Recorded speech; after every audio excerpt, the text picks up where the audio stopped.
West Indies Cricket, Caribbean Cricket Podcast.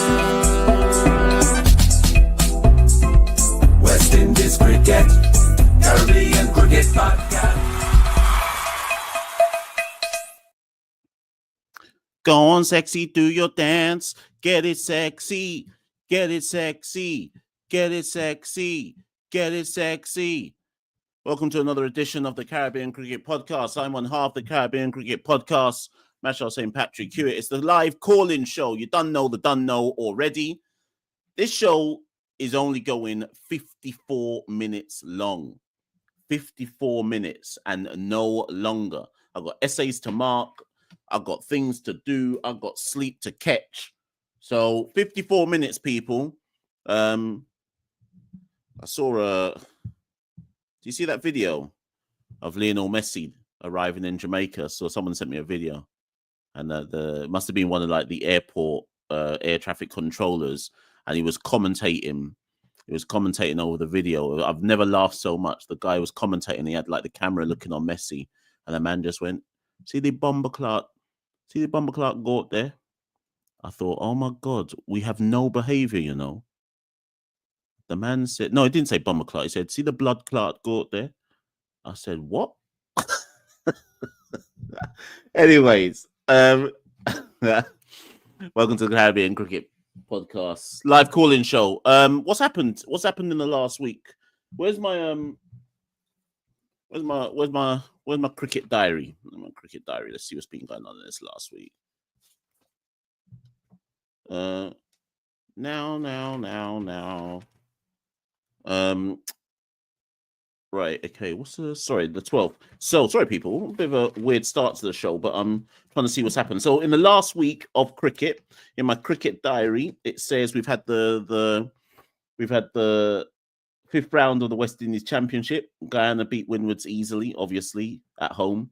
Jamaica, big side, beat West Indies Academy at CCG. Leeward's laying down CCC, and Trinidad smashed up Barbados inside 2 days. So we had that.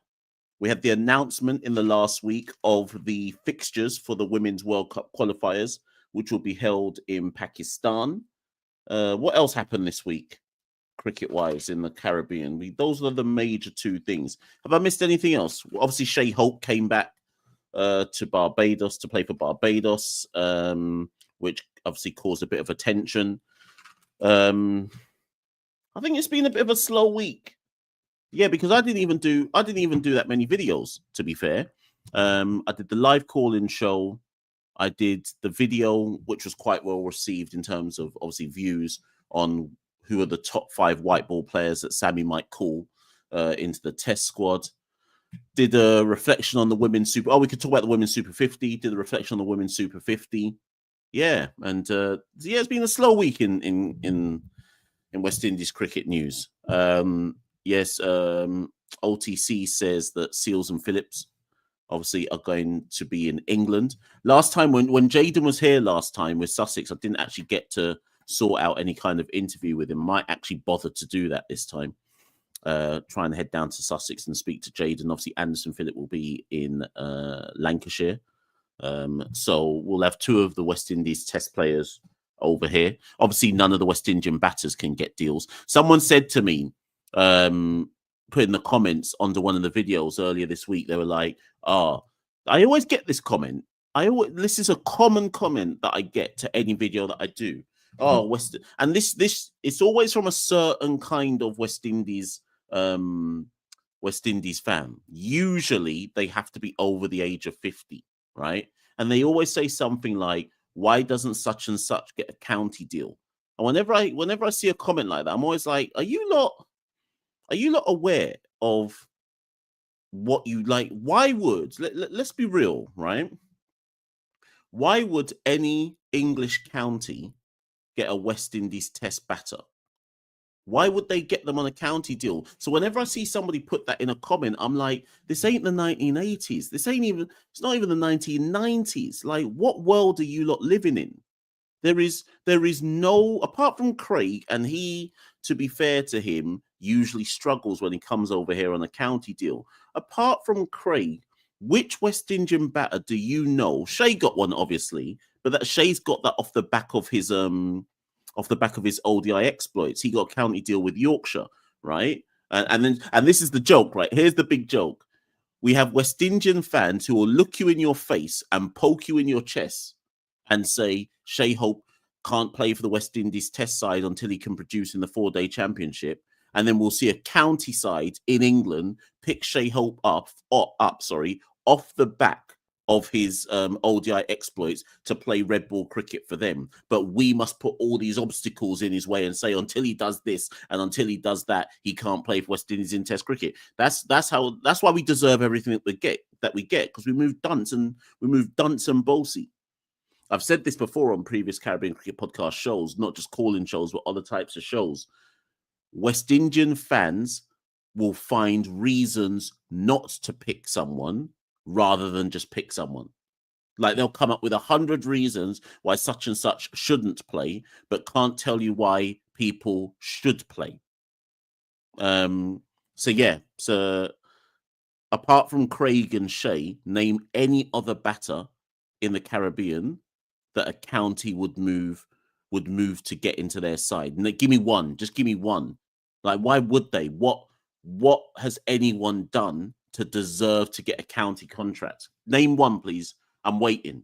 I'm going to wait to see in the comments. Name one county player. So name one West Indies player, batter, who could get a county contract.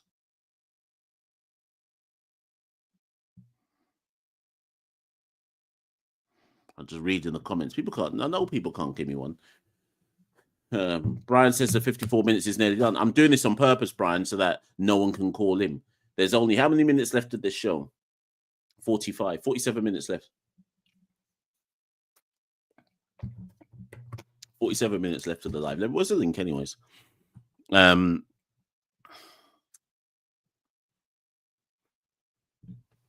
find this link. So, for those of you who are like, why did this man start with Sexy Red? I'm listen, get it sexy. I'm about Sexy Red these days, you know. I'm like Booker T. I'll be hyperventilating when a Sexy Red song comes on. What did Booker T do on Raw?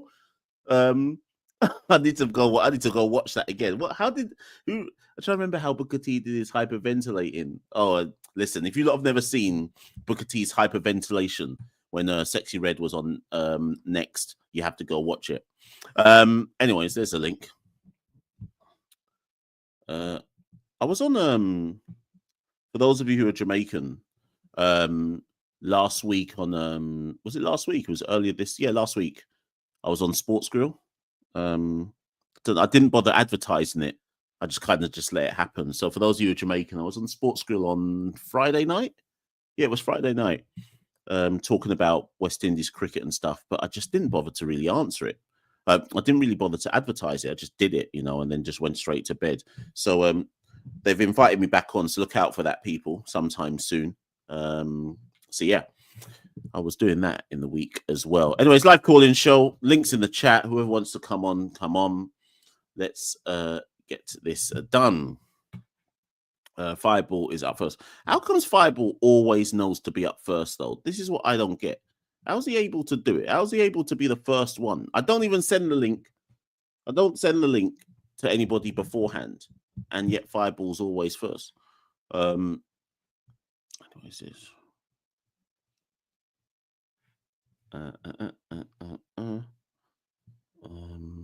Right, let me I'm just waiting to see if anybody else presses the link before I start. Remember, 5-minute countdown, people. You lot thought the 5-minute countdown was going away. Let me just get my 5-minute countdown ready, because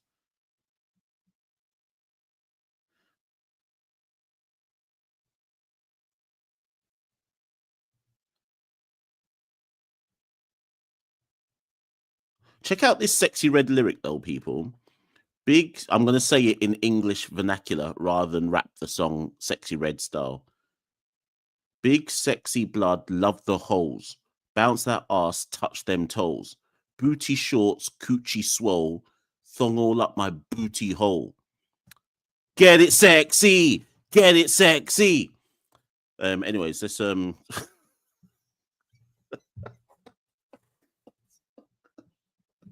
right.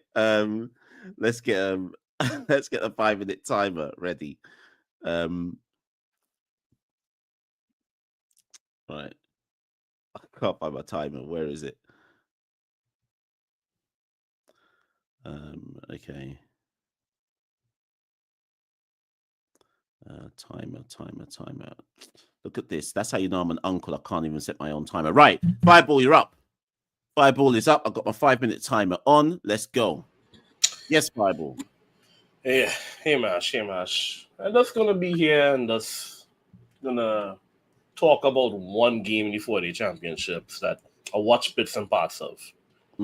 A team filled with bare West Indies internationals: Jason Holder, Shay Hope, Rustin Chase, Craig Brathwaite, lose to Joshua James, and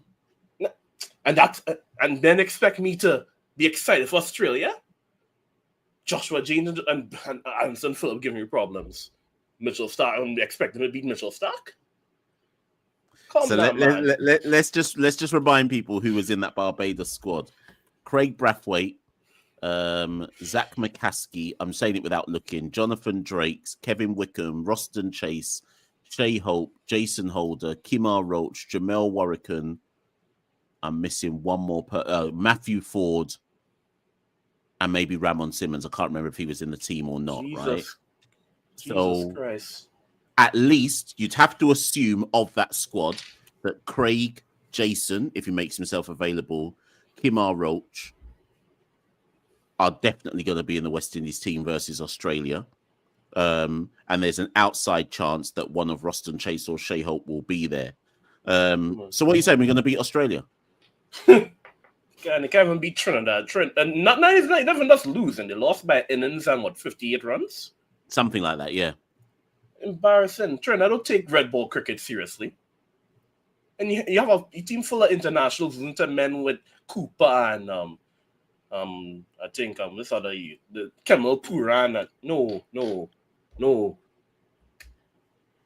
Thing is, on commentary, I tuned in from time to time on that game, and on commentary, I feel like there was a bit of bitterness is too strong a word, but obviously it's got Bayesian commentators on because it was at Kensington Oval, and it was like they were trying to make excuses for what was going to happen. And what makes it worse for me is when Trinidad came to bat, they made 260 odd. So the excuses that it was okay, Duke's ball, bit of seam on the pit, or a bit of green tinge on the pitch, and so on and so forth. But Trinidad managed to make runs. So what on earth was it? Are we to say that the Bayesian players can't deal with a bit of pace and bounce? Oh, geez. It has to be that because they set up the pitch. Trinidad is not known for seamers. And our seamers took Barbados to town. And it's sad thing, Joshua James is nowhere near my 11. And Joshua James is looking like a world-class player against these men. And these men going against Cummins and Stark. May God help us. May God help us. Do you know what though? I was happy for Joshua James.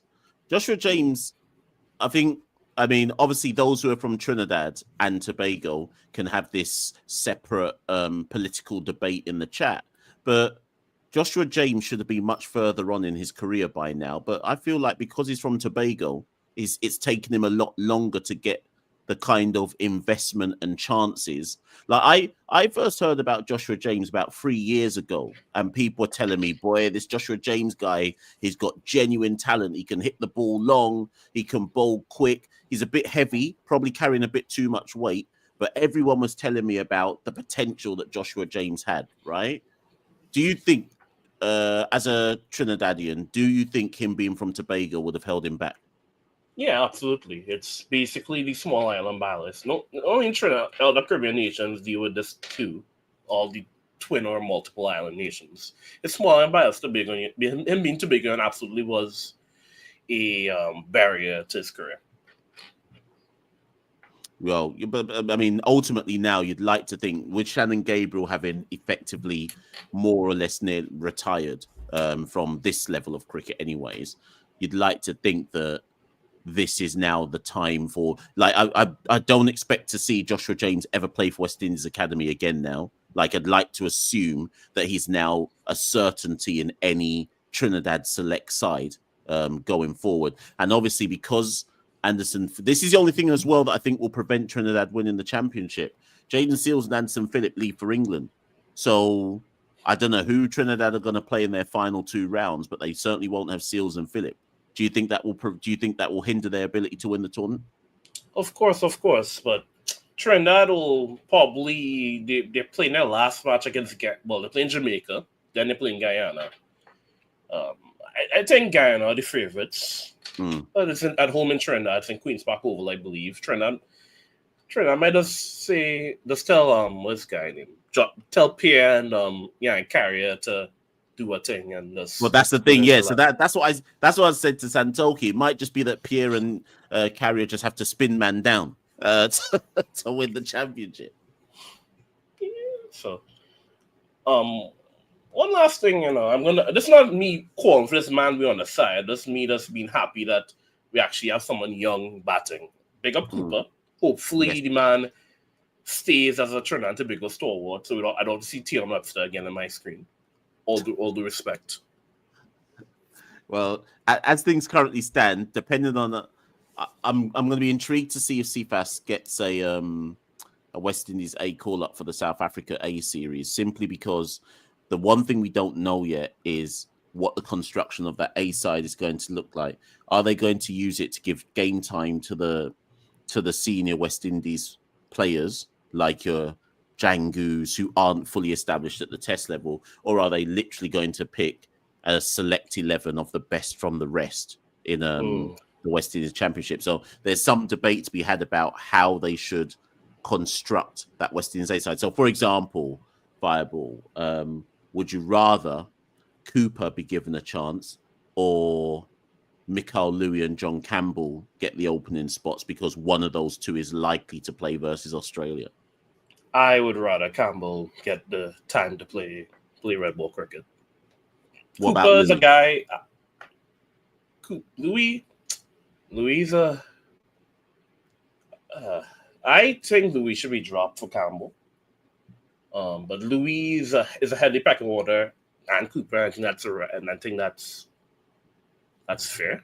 So if they want to play Louis, I wouldn't be too angry about that. Okay, cool. Listen, anyways, Fireball, we've gone over the time, so I'm going to keep it moving. But make sure you head back to the chat and continue the conversation there. Yeah, man, I'll make sure all them trolls behave. No emojis on my watch later. Later. Yes, people. Let me put that link back in the chat. 1 second. Yes, people. So that's an interesting one because we haven't discussed yet who the 15 should be for the West Indies A teams tour, or not tour, so we're at home. The West Indies A team series versus South Africa. I'm reluctant to pick a squad yet. There's 2 more rounds to go, but I do think it's worth trying to establish how that A team squad should be used. Who should that A team squad be for? And it'll be very interesting to see what the kind of rationale is when they finally do pick it. It'll be interesting to see what the rationale is. Also, actually, something else that we should talk about. Sorry, I completely forgot. Let me go find it, people. Oh my God, I completely forgot about this.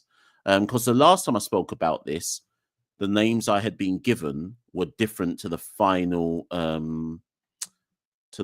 press release which came out. Let me find it. Where is it? Here we go. So the West Indies Breakout League, people. So as soon as the 4-day championship is done, we head into the West Indies Breakout League. So just to remind you all, the final round 7 of the West Indies Championship ends on April the 12th, right? So the last round ends on April the 12th. About a week and a half after that, the West Indies Breakout League launches, and that will go from the 25th of April to the 10th of May, and that will be all the games, all 17 games, will be played at the Brian Lara Cricket Academy in Trinidad, right? So for those of you who may not know this, I'm just telling you the news now. And so I'll just quickly read the press release for those who don't know it. The 6 teams taking part will be Barbados Pelicans, Guyana Rainforest Rangers. So initially, for those of you who remember a couple of weeks back, maybe a month ago, I told you that the Guyana team was going to be called some Guyanese crocodile name. Can't remember the name of the crocodile or alligator now, but obviously they've changed the name. So say again, so Barbados Pelicans, Guyana Rainforest Rangers, Jamaica Titans, Leeward Islands Thunder, Trinidad and Tobago Legions, and Windward Islands Infernos. How many of those names are linked to the country? Why are we called Jamaica Titans, by the way? What's Titans got to do with anything in Jamaica? Can someone tell me? The Guyana rainforest one makes some kind of sense. What's Legions got to do with Trinidad? Am I missing something? And Barbados must have some pelicans, I presume. Windward Islands Infernos makes sense. Leeward Islands Thunder. I mean, yeah. Who made up these names? That's the type of names. That's the type of names that, like, I'd expect a 6-year-old to come up with. Like, I'd expect my daughter's 6. I'd expect my 6-year-old daughter to come up with a name like Guyana Rainforest Rangers. What's really going on out here? Guyana Rainforest Rangers, you know, like before the tournament's even started, you're basically telling people not to pay attention. So, oh my God, we're from a region. We're from the Caribbean. Look how much culture we've got in the Caribbean, and the best names these men could come up with was Barbados Pelicans, Jamaica Titans, Trinidad and Tobago Legions. You couldn't find, like, right now in this chat, we could probably come up with better names, right? Like Trinidad is obviously a soca country. You couldn't just come up with something. You could have just called them Trinidad and Tobago Steel Pans, and that would have made more sense than Trinidad and Tobago Legions. Everyone would have just accepted that and gone, well, a true say they got steel pans, so it just makes sense, yeah? Like, I don't understand. Yeah, that's a good question from Raku. Is there any Bayesians in the chat? Does Barbados even have pelicans? Like, anyway, I'd love to find out. Like, you know, and do you know the worst thing about it? Somebody probably got paid loads of money to come up with those names. They probably did like one of those focus groups, you know, like how you pay these consultants and they're like, oh, we're starting this breakout league and we really need some new names to capture the imagination of the public. Someone got paid money for this. There's no way they sat in a Cricket West Indies boardroom and just came up with the names. Someone who's involved in marketing got paid a serious piece of money to go, yep, Jamaica Titans. Someone with a straight face went Guyana Rainforest Rangers, and everyone went, yeah, that's a good name. Yeah, that makes sense still. So when the person said Trinidad and Tobago Legions, did no one in the room go, but what's Legions got to do with anything? What's that got to do with Trinidad? Why would what? Anyways, allow me in it. So anyways, let's read the rest of the press conference statement. Sorry.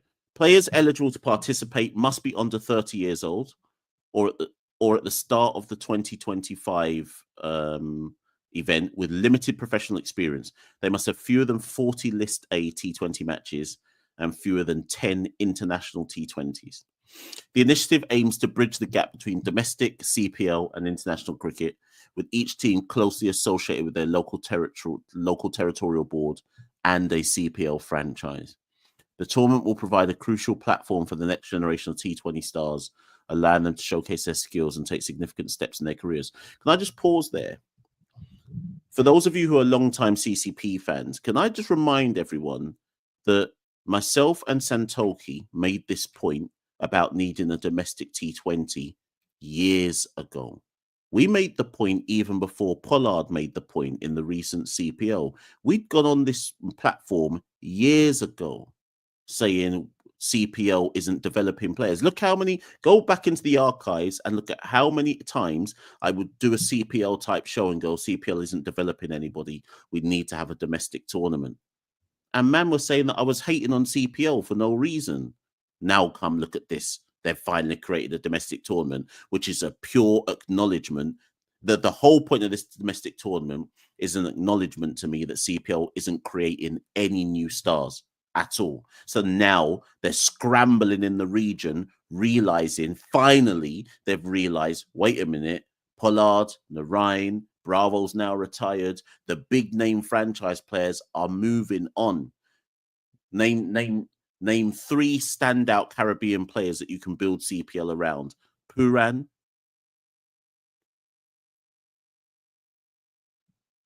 Hope,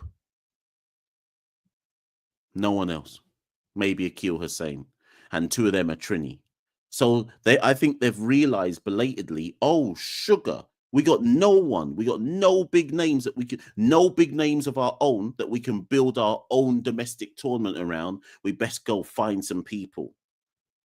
But the thing is, going to take them time now to find people to build to the level of, and this is where you see these players. I'm speaking directly to the West Indian players here.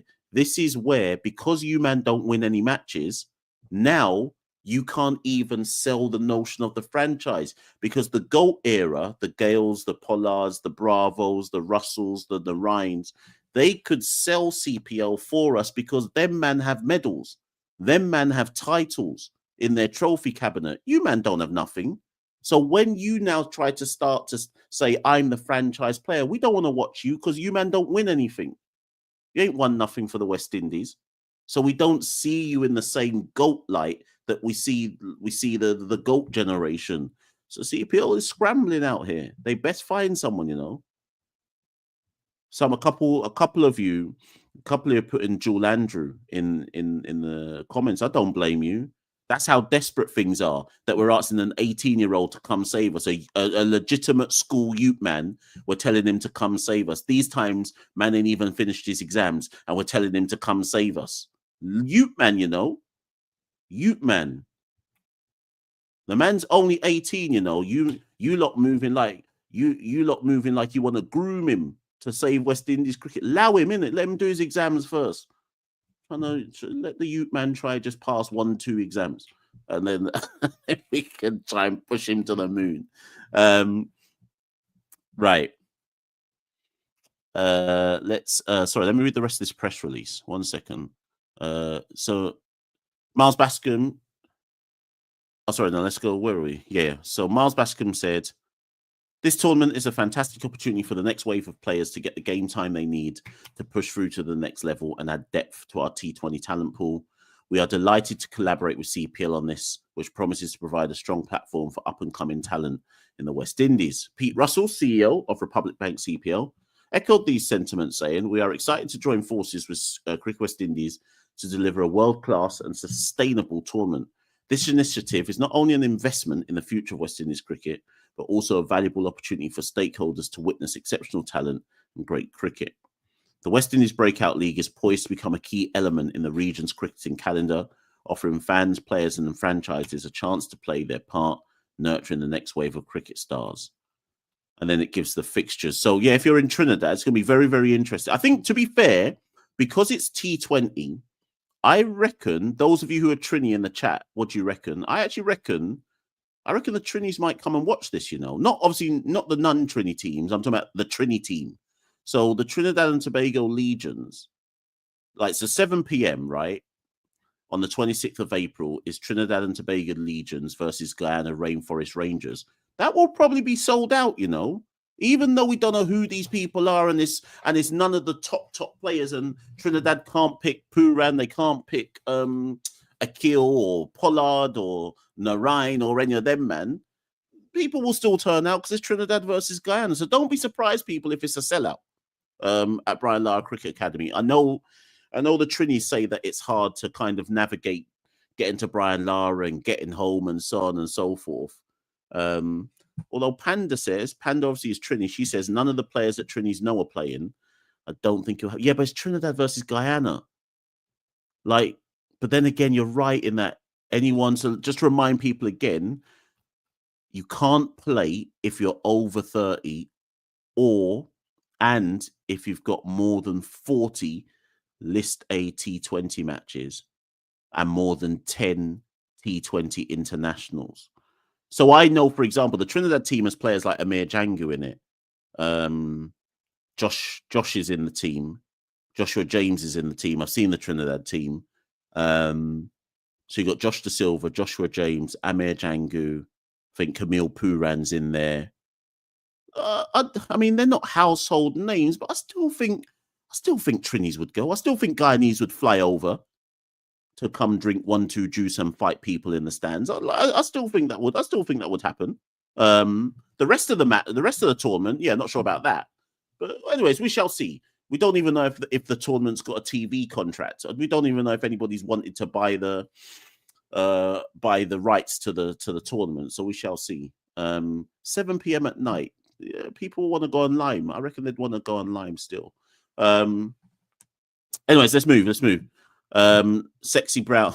What? Sexy Brown is on next. Yeah, Naveen is in that side. Yeah, he's been picked up. He's the leg spinner, in it, the Trini leg spinner. He's been picked up. Oh yeah, I forgot to say, every team's got to have a leg spinner in it. I think the rules say you have to pick a leg spinner who's under the age of 25. I think the rules say, and you've got to have 2 overseas players. But overseas means 2 from another part of the Caribbean. If I remember rightly, that's part of the rules as well. So we'll wait to see what the squad. I presume they won't release the squads until the 4-day championship is over, because they won't want to take attention away from the championship. Anyways, let's move. So Sexy Brown, let's bring Sexy Brown on. Where's my timer? 5-minute timer. Let's bring on the timer. So yeah, those of you who aren't from Trinidad, start thinking about who might make your team. Who are the players in your region who... In fact, there's quite a lot of players, remember. It's like... There's probably more players than you realise will get a game, because the West Indies T20 side is quite a closed shop. It's not like there's enough T20 players who have got chances. So before I bring Sexy Brown on, so someone like in Jamaica, for example, let me think of somebody in Jamaica who would get a game. Yeah, John Campbell.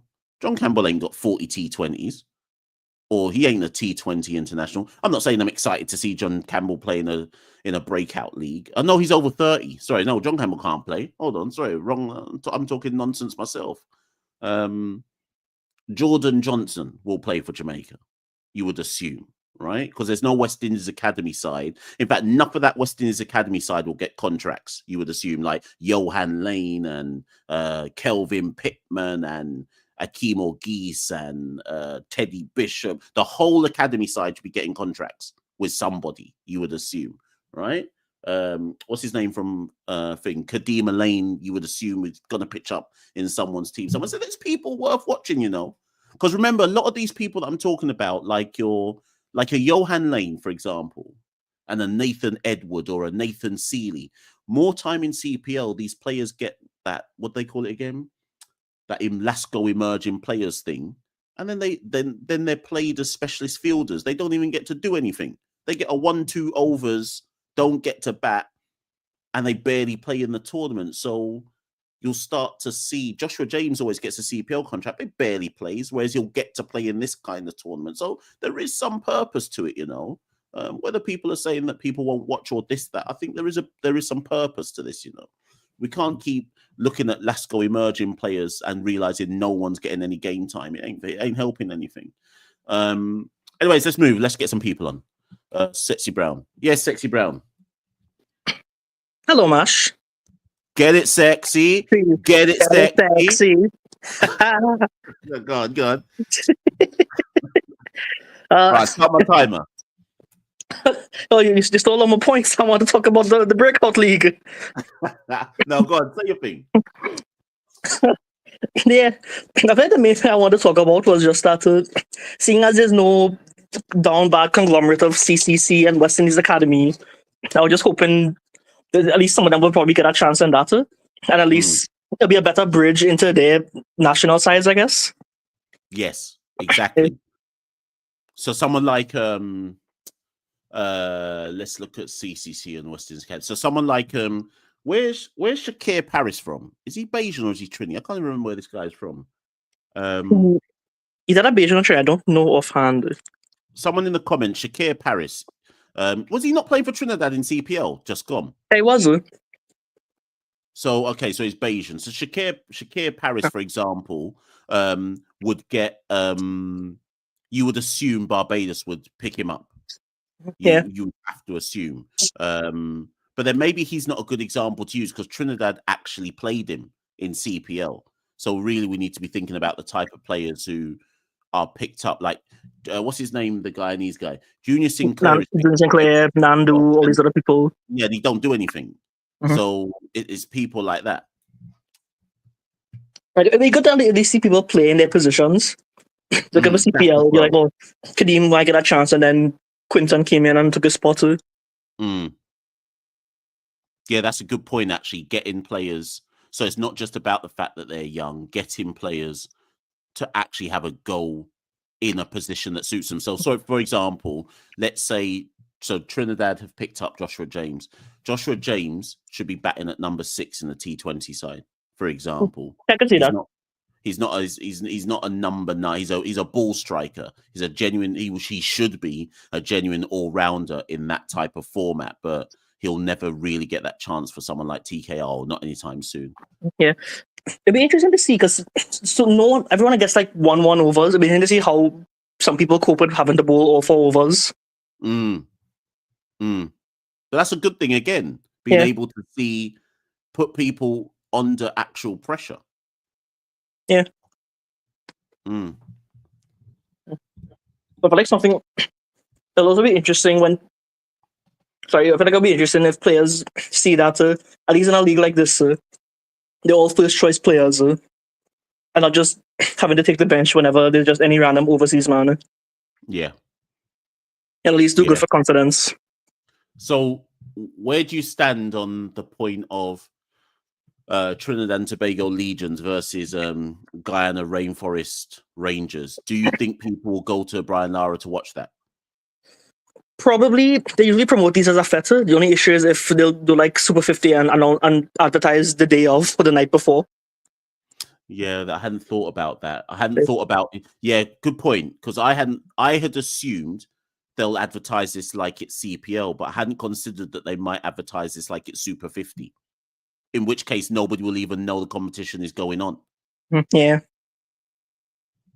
The only person I know who goes to watch Super 50 is Fireball and a couple uncles.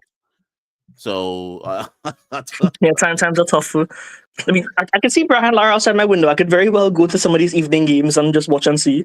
That's what I'm saying. That's if you're in the south, I don't see why. And let me just look at the fixtures again because I swear it's double headers. Yeah, all of the games. A 2 and a 7. Yeah, it's 2 o'clock and it's a 2 o'clock game and a 7 o'clock game. So every day of the tournament has 2 games on it, apart from the playoff and the final. Every other day of the tournament has 2 games on it. So I don't see. But again, it depends on pricing. How much would you pay to go and watch one of these matches? That's a good question. I think. What would you consider reasonable? Because it's Super 53. I can't even remember. Yeah, Super 50 is free, I think. Right. So I would assume that this tournament. So Panda Steph says they should pay her to go and watch. Right. So Fireball says 10 US is acceptable to go and watch this. Machel says 100 TT. What would you consider a fair price to go and watch this breakout league? Yeah, I could see like maybe 80 or maybe like 90 TT. Again, it's just so much players that people obviously wouldn't know about.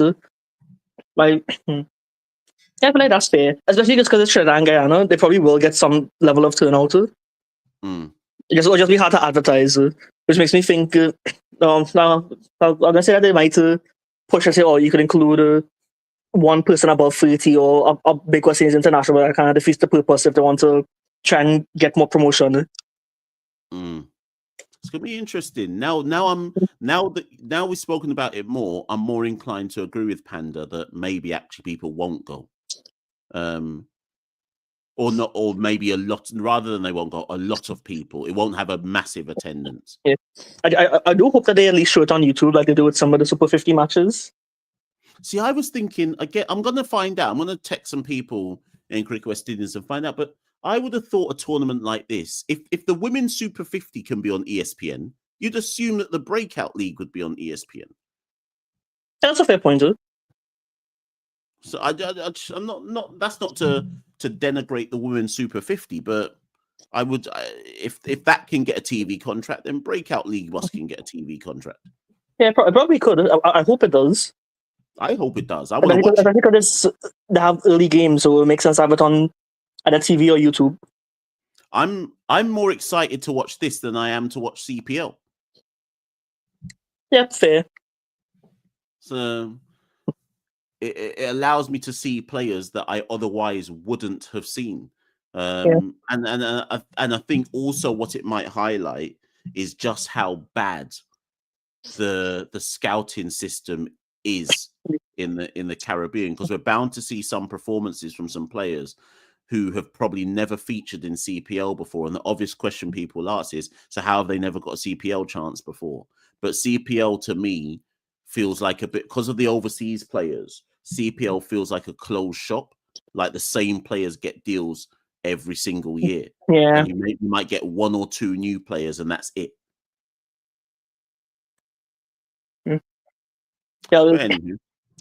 Yeah, I do hope it'll be interesting. I just hope we don't see scores similar to Women's Super 50. And we at least see, I want one competitive game, or at least one thing above 150. Yeah. If we see things where like no-name spinners are just spinning teams out, then I'm going to stop watching it. Yeah. No, I hope we didn't speak it into existence. Yeah, exactly. That's why I didn't even want to say that, because now I know what's going to happen. But listen, anyways, any final points? That's really good too. Okay. If I'll go to some of these games and just post pictures. So you're going to have to be my correspondent on the ground if you're the one who's actually going to go to it. And it's at night. It's the perfect time for me to go outside.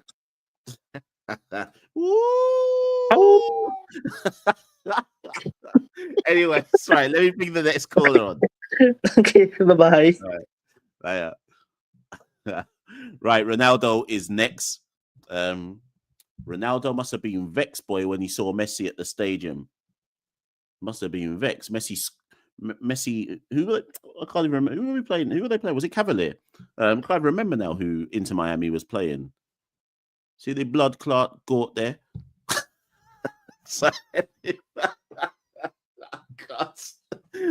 Right, let's move on. Let's go. Ronaldo is next. Let me 1 second. Let me just okay. Let me bring Ronaldo on, people. Oh, okay. Oh, sure. Right, Ronaldo. Yes, Ronaldo, how you doing? I'm doing great, Mash. Thank you for having me. How are you doing, Mash? I'm good. Yeah, Mash, the first point I have, I remember last week you were talking to Obama about you're gonna watch IPL this year. And that's the plan. And I'm telling you, Mash, I think you're not gonna watch IPL. It's gonna be high scoring. I don't know if you've seen the Wait, so who's frozen here? Wait. Am I frozen, or is Ronaldo frozen? Someone tell me. Am I? Games. Oh, I thought you were frozen. I'm sorry about that. Yeah. Some technical difficulties there. All right. Yeah, but Mash, the pitch from the game, SRH, inter squad flat, KK.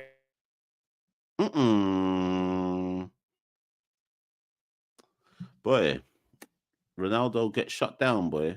You see what I mean? Mash, can you hear me now? Yeah. Yeah, I'm telling you, Mash, IPL. I just want to let you know. You said you were going to watch it.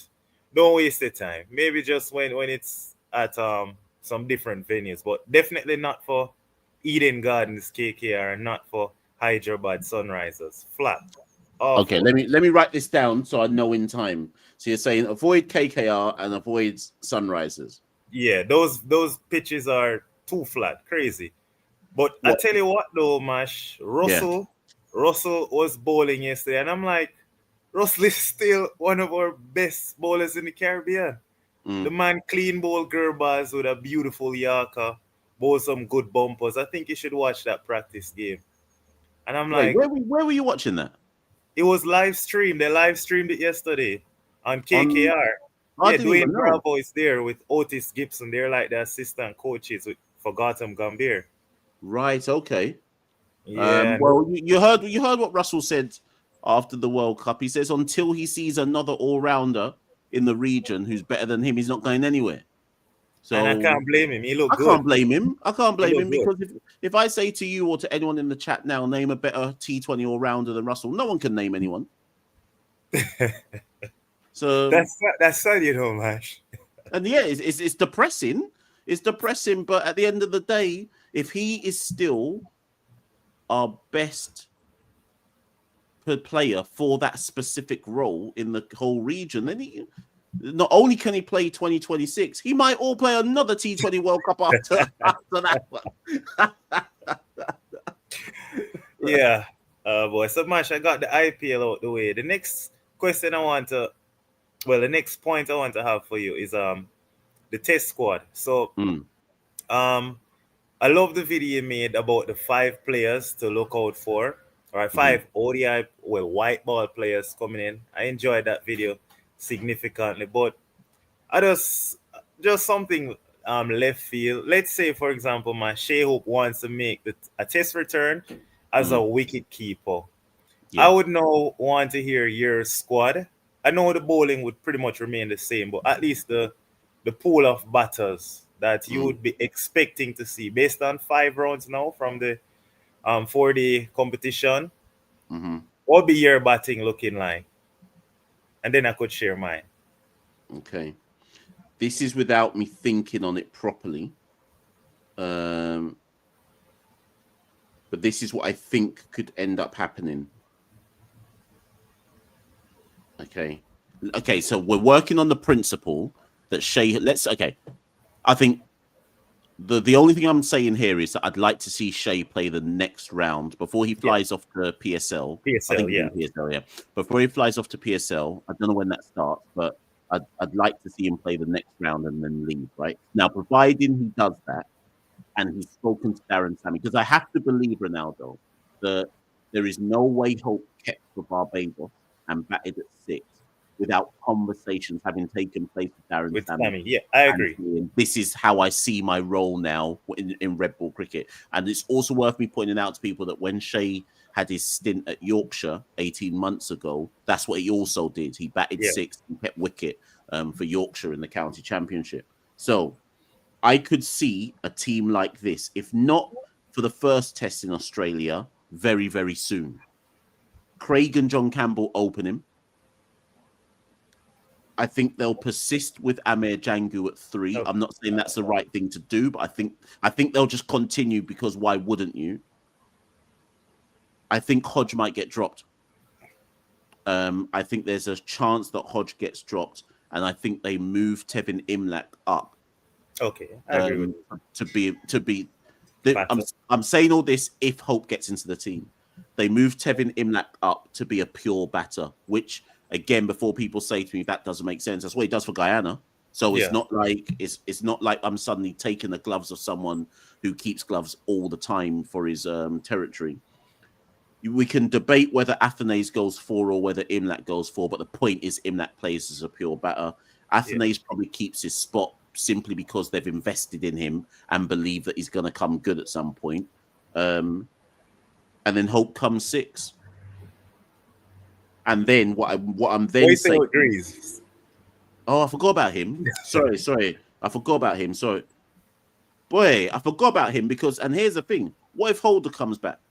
Let's kick away Greaves. It's simple. Yeah, I think Graves is out the team. People are going to cuss about that. But if Holder says, yeah, I'm back for the Australia series, then I'm sorry, Justin. There's no friendship out here. Like, Jason Holder is better than Justin Graves. I'm not arguing with anyone. He's better than Justin Graves. Good for Graves. He got his century versus Bangladesh, but Holder just comes back into the team and you get your chance when you get your next chance, right? So Holder comes back in. So Hope 6, probably Holder at 7. And then you can make up your... I'm just talking about the batters here. You make a bowls in there. And then before anyone says to me, what about Brandon King? Brandon King then comes in for most likely Athanaze if he doesn't start scoring some centuries. Or possibly Amir Jangu or whatever. So King is also waiting in the wings. Like a reserve somewhere. battle. Yeah, he's like the... He's somewhere in the mix. Now, the only other thing I'd say about that is if Hope isn't in the mix, then all I do is I replace Hope with King and Imlat keeps the gloves and King goes somewhere in that top 6. So what I'm basically saying to you is one of King or Hope is getting in that test team very, very soon. I don't know which one, but one of them is possibly both, but one of them's getting in very, very soon. And also, Ronaldo, I'm just going to throw that out there. If they choose to play 3 spinners, Roston Chase is also getting in. Yeah, I agree with that. But that might not be relevant until India. Yeah. I completely agree with that, Mash. And with the bowling we have with Shamar, Alzari, or spinners, Moti, Warrican, I think that's the best squad we can put out there. So I love that. One thing I would say though, Mash, I know we've been saying pretty much when we go to India, we're going to get laid down. I'm not saying we're going to win, but based on what I've seen of recently in India, in terms against New Zealand, against Bangladesh, they're getting bowled out quite frequently. And I think our bowlers then have a chance to take 20 wickets. And we're going to lose, but it's going to be competitive. What's your take on that? In India, I think so. What do you, just before I answer that, what do you class as competitive? We're going to bowl India out for below 250. And even if we make 150, that's good enough. That's good enough. We can bowl them down for 2, depending on where they choose to play us. If it's a spin paradise, I think Roston Chase has excellent numbers in India. And Warrican and Moti, the way they're bowling, I think we can give India a good run for their money with the ball to take 20 wickets. Okay, fine. I'm glad you just added with the ball there. Yeah. The batting, no, we're going to get it. Yeah. I'm willing to entertain your idea that we can compete with the ball against India. I'm willing to entertain that. However, I just don't I just don't see what we can do with the bat because and before anyone says to me, but Pakistan, you have to remember that Pakistan are down. They're down bad. So they're just like us. Yeah. But I'm willing to accept that we. I now look at the West Indies side and expect us to take 20 wickets in a test match.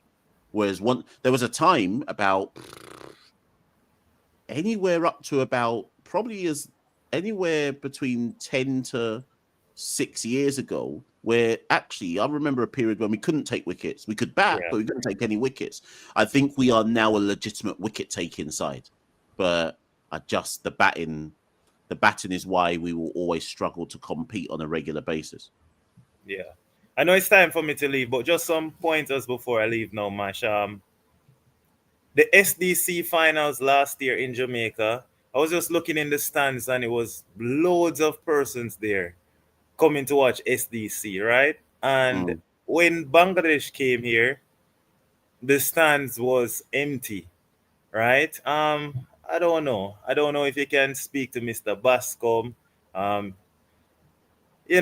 What we can do. I know they're trying the cricket cave. I know you're a very powerful man. There are many things we can do to ensure that the same way SDC getting tons of persons, over 1,000 persons turning up to watch a cricket match. Messi came to Jamaica, 45,000 persons. Yes, and that's the better example you should use. Yeah. Right? So Messi, and let's give people the context for those who don't necessarily know about Jamaica. Reggae Boys could play a game at National Stadium, and unless it's a boom World Cup qualifier where we have to win and World Cup's on the line, we ain't packing out National Stadium, right? Yeah. Messi turned up, and the whole of Jamaica would have gone in that stadium if they could have done. And cheering against And they were cheering cheering against. and Yeah, cheering I for, didn't agree cheering with that. for Messi. Right? Yeah. So when people say to me that people don't want to attend sports in the Caribbean, it's not that simple. This is where we can always go back to that argument about how do we market sports. So I always use the example of JPL, Jamaica Premier League. When they started hosting finals at Sabina, people are turning up to Yeah. see JPL final at Sabina. So again, you wouldn't think that could ever possibly pack out Sabina, but people are turning up, right? So again, to me, it's about how do we market this stuff? Like, it can't just be as simple as we just accept that nobody wants to come and nobody's interested. I don't think we market. I was just looking at my ticket to come to Jamaica this summer. Anyways, I'll talk about the ticket price later, but I was looking at my ticket and I was looking at the fixtures that we've got. So we got the test match versus Australia, and then we got 2 T20s. And I was just Hope looking is at gonna lick down Australia, just so you know that. So I was looking at the T20s thinking, but surely Sabina will be full for the T20. Yeah, for the T20s, yeah. It Yeah, was so- against South Africa. Yeah, exactly. So you would assume against Australia, Sabina will be filled for the T20. So again, it's about what are we doing? What, anyways, who knows? Who knows? I'm sure there's many aspects to it, but I don't have the answers on it. But I'll try my best. Yeah, because you're a powerful man, and you can mention that Vibes Cartel thing. I remember you were mentioning on the show to Mr. Bascom and his team. I think would, trust me, because people turn on for Vibes Cartel, even if it's during the lunch break or whatever. I like that idea. And finally, before I leave, Mash, please, I'm looking forward to seeing you on the cricket forum. I really want to see that show. Let's let the people know. When is that going to be? I don't know if he's extended the offer anymore for that. You'll have to go on one of his lives and ask him if he still wants me to come on there. But we shall see. Listen, I might link him when I'm in Jamaica though. That's the thing. Okay. I'm looking forward to that, Mash. All right then, no problem. All right, Mash. Cool. Have a good one. Yeah, see you soon. People, so Shamar Grant is in the background. He's going to be the last caller for the day. But I'll just tell people about listen to this, people. So today I was looking at tickets to go home. I haven't bought them yet because I couldn't believe what I was seeing. This is like, we need to rise up. We need to rise up and lift up the airlines, you know. I know Jamaica's 8.5 hours away, but I shouldn't have to pay so much money to go home. Where's the tickets? Let me show you lot. So this is the ticket prices for me to get home this summer. Check this out, people. I don't actually know if I can go home this summer because I don't know. Before I even tell you lot put in the comments how much you think it costs to get. Remember, I'm a teacher, so I can't go out of peak holiday season. I have to go when school breaks up, right? So school breaks up for me on July the 18th, right? And I can't travel on the 19th, and I can't travel on the 20th, for reasons like whatever. So I have to travel in peak season to get home, right? These are the prices I've been quoted.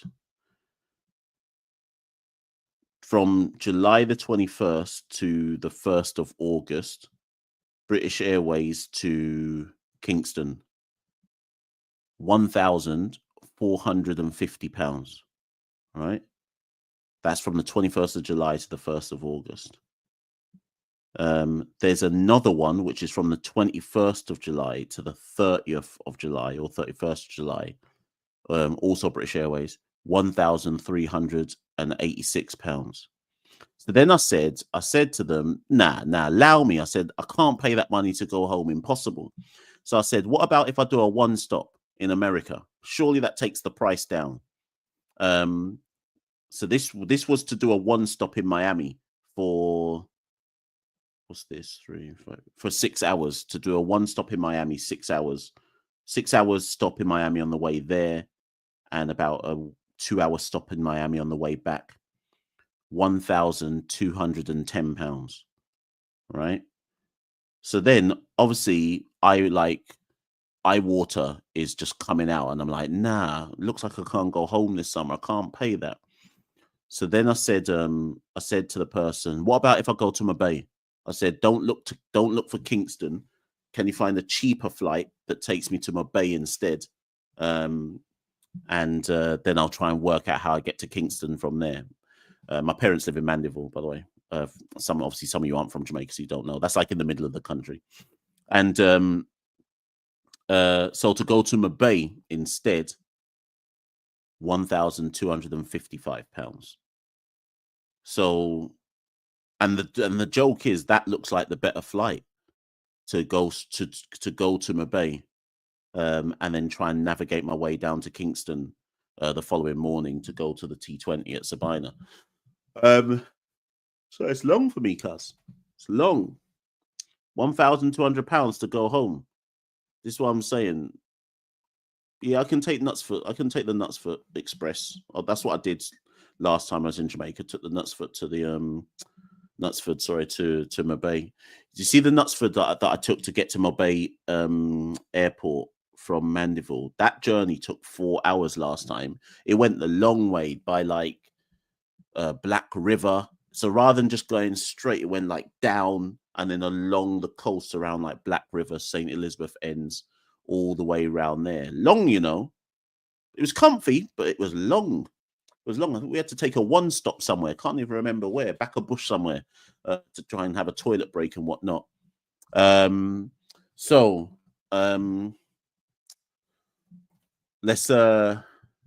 yeah, Ryan's right. That's it was St. Elizabeth, Westmoreland, St. James. Yeah, that's how it was Ryan. It was like 4 hours from Mandeville to, maybe that's an exaggeration, but that route from Mandeville to Marbella along that route, that was long. It was at least 3 hours. I swear to God, it was at least 3 hours that journey to go to Marbella.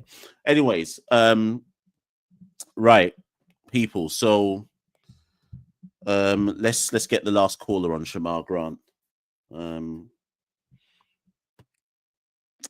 Shamar Grant. Let's go. Yeah. Marbella is a much better airport than Kingston. I can't stand going to Kingston. Listen, again, there's lots of Jamaicans in the chat, so apologies for those who aren't Jamaicans who feel a bit alienated by this chat.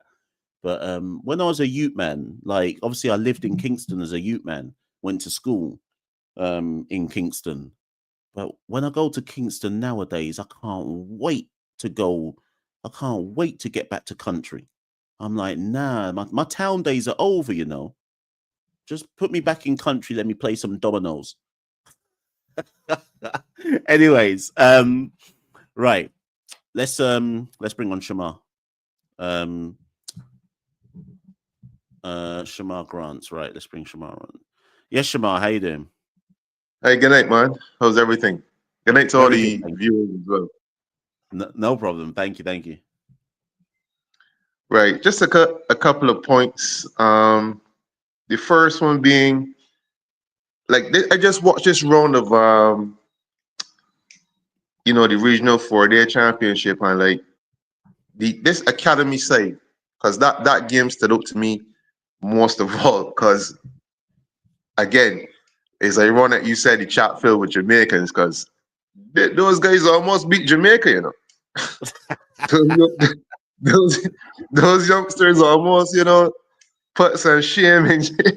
I don't know if they would ever be able to live that one down.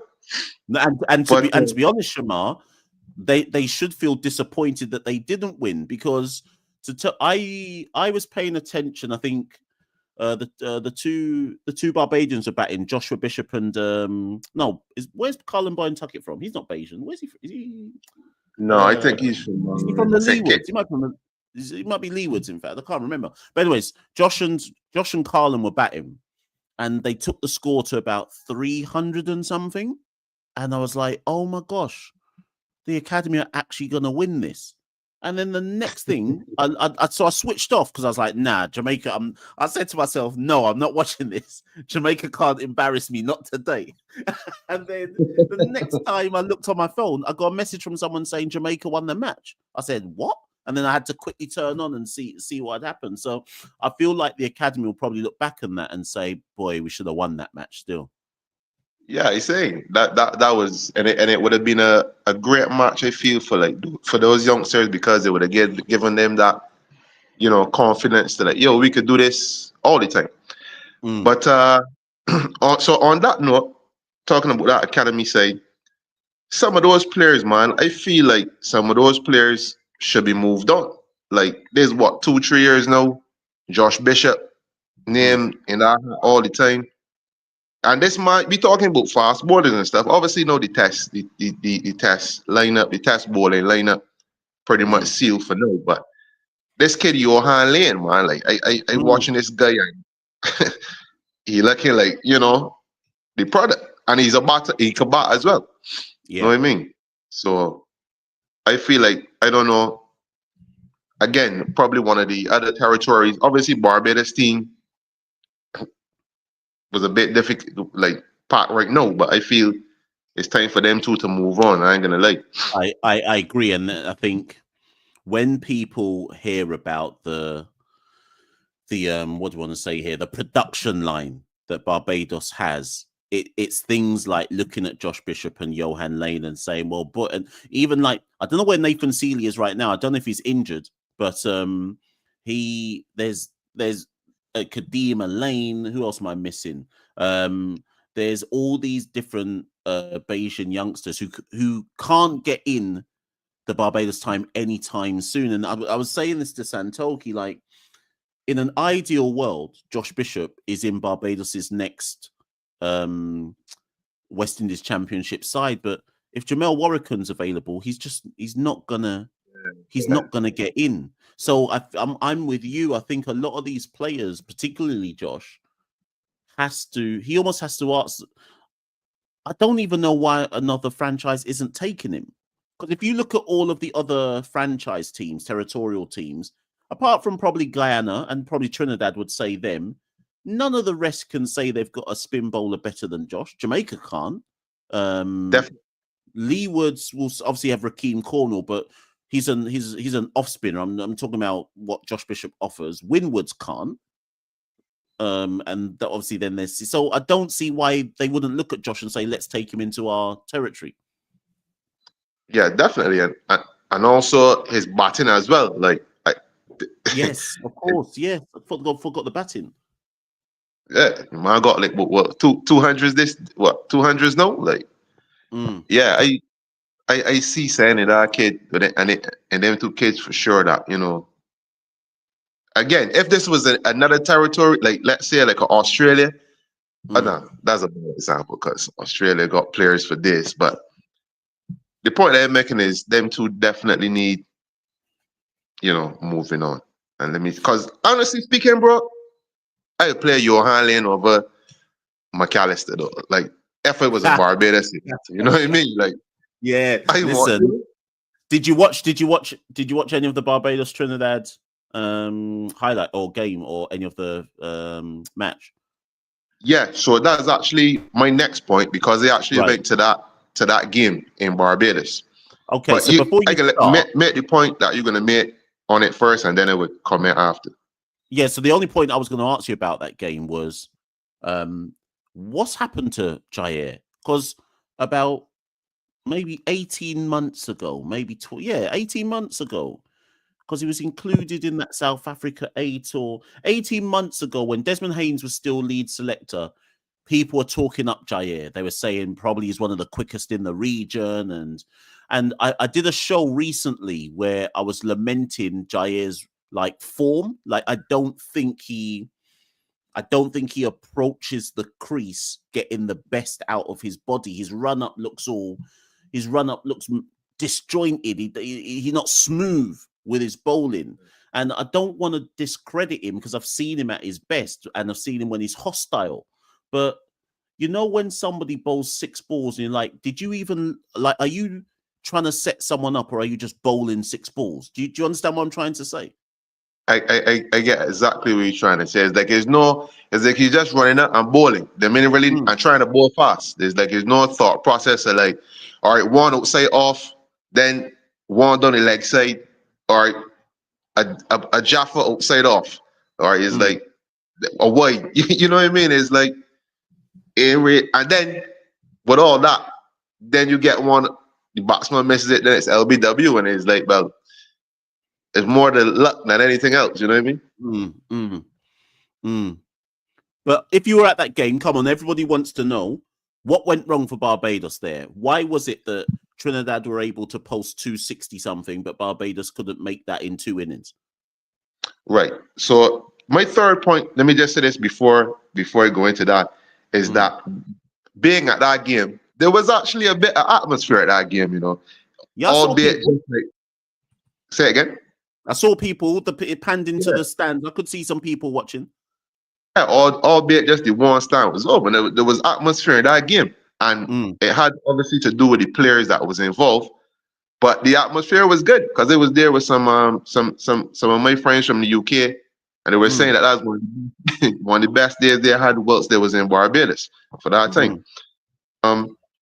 So one of the points that I was going to make about West Indies cricket as a whole, though, is, and I realize it, is like, we need to get back these territories strong and even players competing for places at the territorial level. Because as we see, we got a guy like Lenico Boucher there. When those guys came back, he couldn't even get any sight.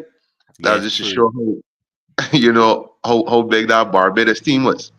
No, there was an English gentleman there. I think he said he was affiliated with the Gloucester cricket team. And obviously me and him was back and forth. It was like, well, look, all we need to do is get 450 here, and you know, then we bowlers gonna rock Trinidad and this. And he was like, listen, but that guy Jaden Seals, although you got the side you got, Trinidad got some real good bowlers there. And I think, you know, Jaden Seals is like a superb find. I ain't gonna lie. Some of the balls that he was bowling, it was like, then this kid Joshua Jier coming from nowhere and he bowling. So it definitely was a Trinidad bowling. I ain't gonna lie. It was on fire. But what, from your perspective, what were they doing that? Because remember, the Barbados bowling lineup is a Test match bowling lineup. But it was Holder, it was Roach. Okay, Matthew Ford's not a Test bowler yet, but it's an international. Jamel Warrican. So what was it that the Trinidad seamers had over the Bayesian seamers? Was it extra pace? Right. So, like you mentioned, those Trinidad guys was just on the money. Like like McAllister, like you know what I mean? Like these guys was on the top of all 4 stump line, and thereabouts almost every ball. You get what I mean? Whereas the Barbados guys, obviously, you know, Jason Holder, Kimar Roche, and them guys is what they are. But you know, it was just a different spell for the Trinidadian guys. It was like inspired. So I think that's Barbados's home stretch done now. I think their last 2 games are away. I think it's like Leewards and maybe Windwards or something like that. If you found out that Shay Hope was recalled to the West Indies Test squad, would you be in favour of that, or would you say he still needs some more red ball cricket behind him? No, I feel like most of the Caribbean would be in favour of that. Reason being, just the other day we was calling for all these guys to come back. And I remember you was one that was saying, listen, if you guys don't want to play, just say it. Yeah. None of them said it. I know all of them returned. And like I said, this run was, I feel like with those players just coming back, it made it all the more interesting, like just more competitive on the whole. You know what I mean? Although not Barbados game wasn't competitive, but you get what I mean. Yeah, it raises. Well, it has several impacts. One, it raises the interest level, and 2, yes, okay, Barbados lost massively, but it raises the it raises the level of the fierceness of competition. Because the better the players in the tournament, the more it should be inspiring you to bowl better lines, bowl better lengths, bowl a more testing length, raise your standards, so to speak. Because with respect to some of the other batters in the region, you kind of know sometimes that at some point these batters are going to make a mistake, because that's just what happens in our domestic cricket. And as long as you roughly leave it on some kind of fifth stump line, you basically are going to get a wicket. So I think it was good, irrespective of the margin of win or defeat, it was good to have a higher caliber of player present. I totally agree. Like I say, that is one of the like you say, sorry, that's one of the pluses of it. A lot of people there, you know what I mean, came to the cricket game, I'm gonna lie, to see a Shay Hope cover drive, including me. So like, it's like, you know, these players definitely will bring more people to the stadiums. However, these players seems to never really be around. No. And that's a big problem. Because Joshua James bowling at Shay Hope could only make him a better bowler. And yes, exactly. You get what I mean? And that goes for any other team and any other test players from all the other sides as well. It could only, but the thing about that is these players aren't around. So which was also another point. I don't know how much time I got, but that was also another point. It was because I was trying to get on, I think, a couple of weeks ago when you had asked about what can the board do to keep some of these players. You know what I mean? And it's like, oh, you said something about if the academy players, if there's anything, because right now we just recycling players for IPL. Realistically, as soon as the star born, IPL or one of the franchise leagues coming and offering them whatever, and then that's it. So I feel like my answer to that was yes. I feel like we should ask some of these players to sign contracts, like even from the academy. I would be giving, like, it sounds ridiculous, and some people say it don't make sense. I'd be giving Jewel Andrew a 5-year contract right now, because we all know he's going to play for the West Indies. So what are we waiting for? He's 18 years old. Obviously, his agent would say don't sign it, but I would give at least a 3-year contract and just safeguard him for at least the next 3 years. You're showing him that you believe in his ability and talent.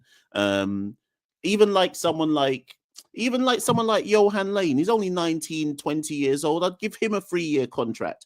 You don't have to call them full West Indies contract. You can call them developmental contracts, but it just indicates to the players, we believe in you and we think that you're going to probably play for the West Indies in the near future. So here's a developmental contract to safeguard your immediate future. It's better than your territorial contract, and it makes sure that you don't feel that you have to go make money elsewhere in the meantime. Do you see where I'm coming from?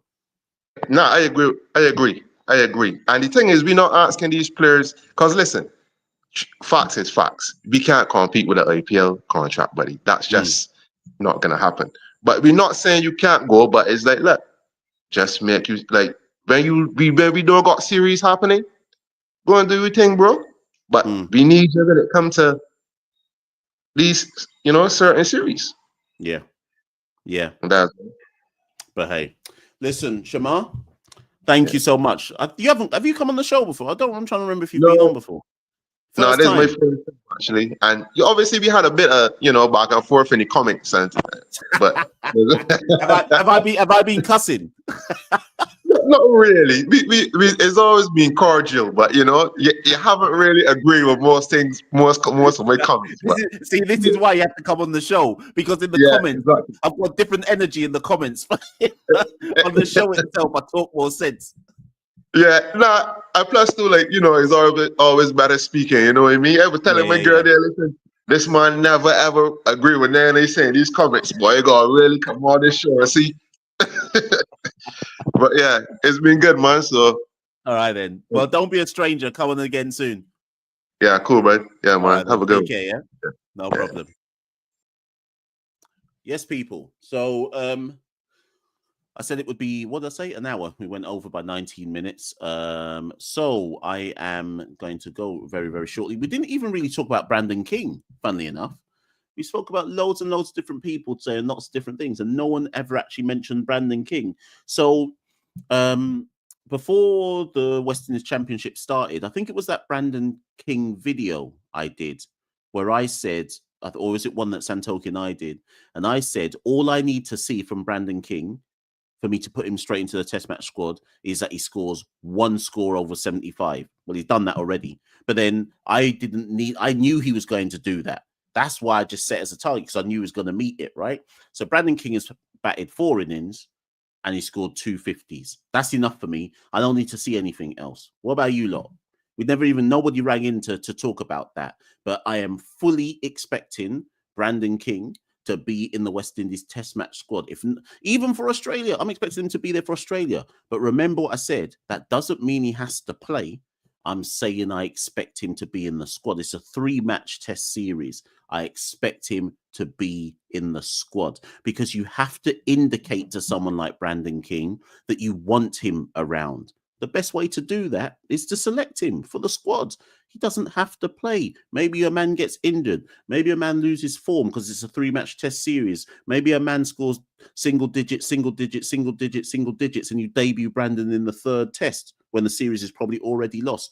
Cool, but by putting him in the squad, you're saying to him, you are part of our future. Because if you don't do that, you're basically saying to the man, boy, you best wait another whole year now.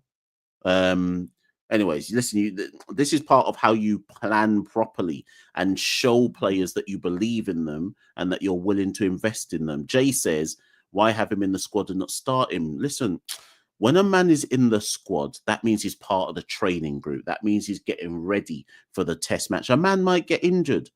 You don't have to be in a squad to play, but by being in the squad, you are showing him you are now in the test match, properly in the test match thinking. It's not a phone call. It's not a conversation. It's not a suggestion. You've picked him. And if in the preparation for the test match, whilst he's in your squad, you think he's batting better than Hodge or Afanase or Django or whoever, well, then you pick him. But you can't pick him if he's not in the squad. That's all I'm saying.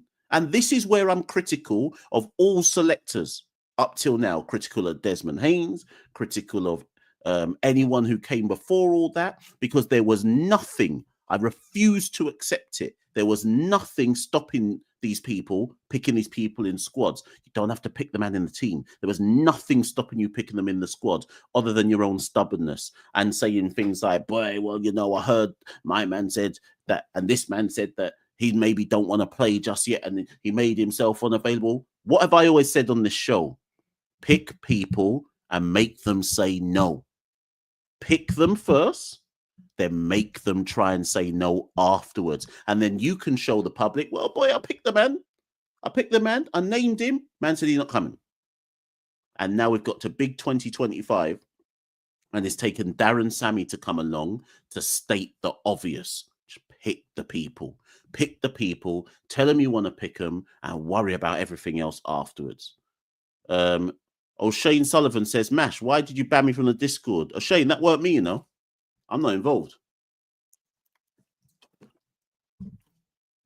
That weren't me, but you did get banned for. Was he banned? I can't remember. Was he banned or was he just? Anyway, I can't remember. Anyways, you may remember, Shane, that in the Discord there's a moderators group, and I think you got cited as a habitual line stepper, and then a ting was held, as the Vikings would say, and the mods made their decision. So you're only in YouTube now. Be glad that you're in the YouTube chat, because some of the mods are in this YouTube chat. They might all boot you out of this as well, to be fair. So I saw it go. Right, okay. Anyways, it's time for me to get out of here, man. I'm going in bed. Cuz. Right, on the way out, people, like, share, subscribe to the video. I didn't say that at any point in the live show. Subscribe to the Caribbean Cricket Podcast. We're on all social media handles. Just search Caribbean Cricket Podcast. Go to the website, www.caribbeancricketpodcast.com, and all the links are on there. If you want to support us, www.patreon.com/CaribCricket. Also on our Substack page, Panda Steph has written a really good article on the Substack page. So the newsletter, if you are aware of what Substack is, I'll quickly put the link in the chat. The Substack, we've started to update that now with submissions from the Caribbean Cricket Podcast community. So Sean submitted one, Louis submitted two, Steph made her debut yesterday. Actually, I posted that yesterday. So yeah, if you go to our Substack page, subscribe to that as well. That's where our articles now go on there as well. So plenty of things going on. So yeah, go subscribe to everything. You know, Caribbean Cricket Podcast, Triple Threat podcasts, articles, everything. Anyways, let me just find my lyrics before I leave. Let me find my lyrics. Anyways,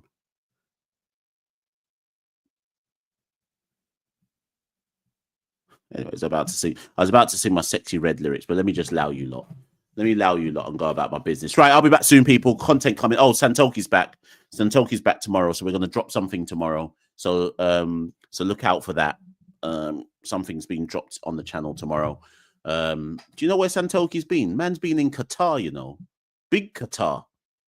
He's been in Qatar doing up human rights abuses, but True say he's done enough abuses now, so he's back. Locked up bear man, chopped off a couple hands and that, and now he's back. He's back in the UK tomorrow morning, so we'll do some stuff on the Caribbean Cricket Podcast. Anyway, see you lot all soon. Peace. West Indies Cricket, Caribbean Cricket Podcast. West Indies Cricket, Caribbean Cricket Podcast.